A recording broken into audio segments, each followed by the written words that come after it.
Entonces, esa cuestión de la importancia de Itaipú se puede notar en varias dimensiones. De un lado, tal vez el lado más literal, tenemos la producción de energía. Es una represa hidroeléctrica y cuando fue construido y en el inicio de la década de 80 fue el represa mayor del mundo, fue el más grande del mundo. Más recién, la represa en China ahora produce más energía. Entonces, para pensar de cómo una represa en esa época no tenía que ser tan enorme. El Brasil tenía otros proyectos que podría tener un par de represas más pequeñas para producir lo suficiente. Pero como esa fue una represa binacional entre el Brasil y el Paraguay, tenemos que también pensar en el lado geopolítico de por qué fue construido. El Brasil, en plena dictadura militar, controlado y motivado por una ideología de Brasil grande, esa leyenda nacional que el Brasil tenía todo su mitología de ser lo más importante del continente, del mundo. Ellos querían, los tecnócratas de la dictadura, del régimen militar, querían construir el más grande del mundo. Y también entonces podemos pensar en Itaipú como una forma de material, el poder del régimen para controlar su imagen público, para controlar la manera por lo cual ellos querían mostrar el poder al mundo, demostrar que el Brasil puede ser en par de todos los otros países desarrollados del mundo, y también el lado geopolítico de controlar el Paraguay. Sabemos que el Brasil y el Paraguay tienen sus conflictos desde cientos y cientos de años, y como el río Paraná forma la frontera natural entre Brasil y Paraguay, entre ese parte de la frontera.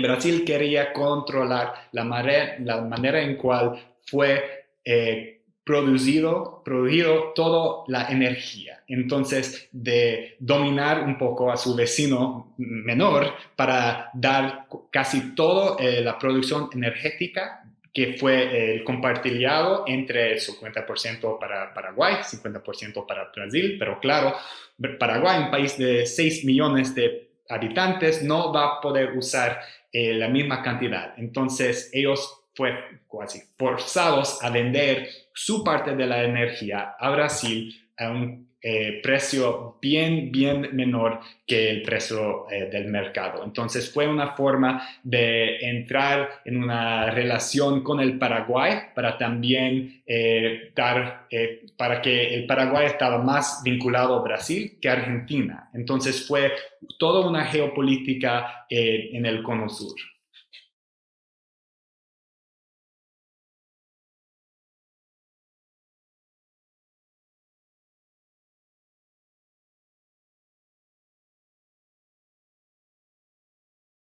Es muy interesante ese temático. Entonces tenemos tal vez dos partes. Primero, pensando en la historia de América Latina más amplia, tenemos la cuestión de cómo pensamos en dónde se hace historia. Si estamos pensando historiográficamente, tenemos esa mentalidad no incorrecta que los grandes eventos de historia normalmente pasan en las grandes capitales urbanas. En Brasil, São Paulo, Río de Janeiro, Brasilia. En Chile, claro, pensamos en las grandes manifestaciones, movimientos políticos, sociales en Santiago de Chile. Y para mis investigaciones, de repensar, puede ser, la historia brasilera desde la perspectiva del campo, o puede definir ese espacio como campo, como rural, como espacio rural, como el interior del país también. Podemos pensar, bueno, tenemos ese periodo, esa periodización tan oficial, la dictadura militar. Tenía un golpe de Estado en 64, la redemocratización se dio a un nuevo régimen civil en 85. Tenemos eso de 21 años Pero normalmente esos 21 años tienen su construcción desde la perspectiva de los grandes núcleos urbanos. Pero si estamos también pensando en la dictadura militar, mucha represión, matanza, desapariciones, tortura, la desigualdad y la violencia en muchas partes del país, incluyendo en las ciudades, pero en el campo, podemos pensar, ¿qué es un golpe de Estado en Río de Janeiro, en Brasilia, para un campesino viviendo a miles de kilómetros de esos grandes núcleos? Entonces, para alguien como un campesino, un trabajador rural, comunidades indígenas, bueno, mis investigaciones comenzaron con la pregunta de, para uno de esos miembros de esas comunidades, ¿qué mudó o no antes y el día después del golpe de Estado? Donde comunidades rurales ya enfrentan ondas y ondas de desigualdad, ondas de violencia, de explotación, los que están trabajando no son dueños de sus propias tierras. Entonces podemos pensar qué mueve cuando pensamos de una nueva periodización. Eso no es para decir que golpes de Estado no importan, que los grandes movimientos políticos en ciudades no tienen su importancia. Claro, son primordiales, pero también podemos pensar las historias paralelas, también que son independientes, y con eso podemos repensar cómo definimos la dictadura, la democracia y los movimientos políticos que un país puede experimentar. Y visto desde la historia de la frontera. La segunda parte, ahí tenemos esa cuestión de fronteras, de borderland. Y el caso que yo me investigo en Itaipú es súper interesante porque también la represa de Itaipú no solamente es una represa binacional entre Brasil y Paraguay, pero también toda la frontera es un tríplice frontera. Entonces, compartido con Brasil, Paraguay y Argentina. Y en la década de 70 y 80, todos los tres países estaban gobernados por regímenes militares. Entonces tenemos esa intersección de la geopolítica en el periodo de la Guerra Fría y con la represión de un lado, pero de la resistencia también, porque como fue una frontera bien flujo, también fue un núcleo de resistencia, porque muchos exiliados estaban moviendo de un lado de la frontera, de las fronteras, porque son tres, al otro, y entonces en el mismo momento que las dictaduras, las tres, uh, usaban esa región como una forma de empoderarse con las represas, con otras formas de desarrollo económico, agricultor, y también tenía núcleos de resistencia, donde exiliados se ubicaron allá para poder formar formas de resistir y luchar contra la dictadura. Pero también ahí tenemos una historia más amplia, que comenzó bien antes del golpe de Estado en los tres países, donde teníamos comunidades indígenas, colonos de agricultores, muchos de descendencia europea, ya misturándose todo un poco allá, viviendo en todos los lados de la frontera y también creciendo nociones de ser parte de sus naciones, ¿no?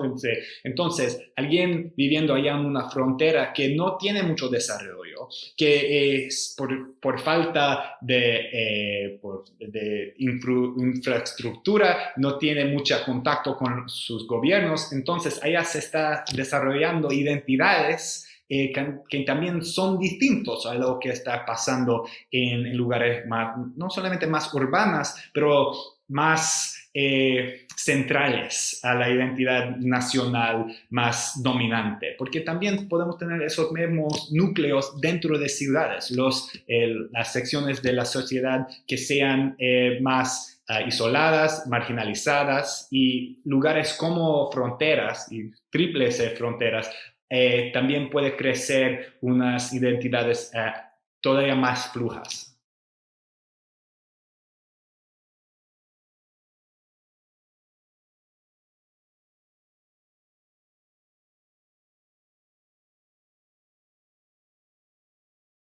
Entonces, muy importante esa cuestión. Tiene una lema de uno de los religiosos portugueses que fue uno de los primeros a escribir sobre las expediciones coloniales a Brasil, un franciscano que escribió que los portugueses y después los brasileros se ubican en las costas como cangrejos.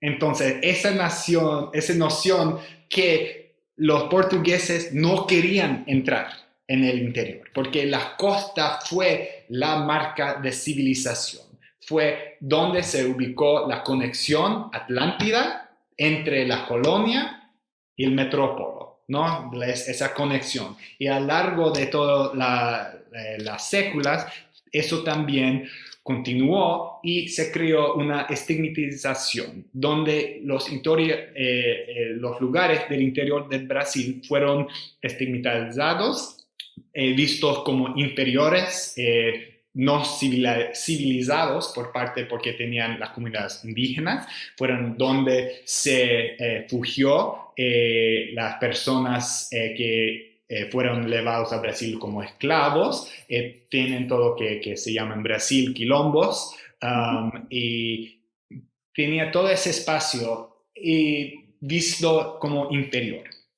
Pero al mismo tiempo también tenemos que ver que tiene la mitología brasilera de esa, como usted mencionó, la identidad nacional. Tenemos la idea que tal vez el corazón nacional ubícase en el interior.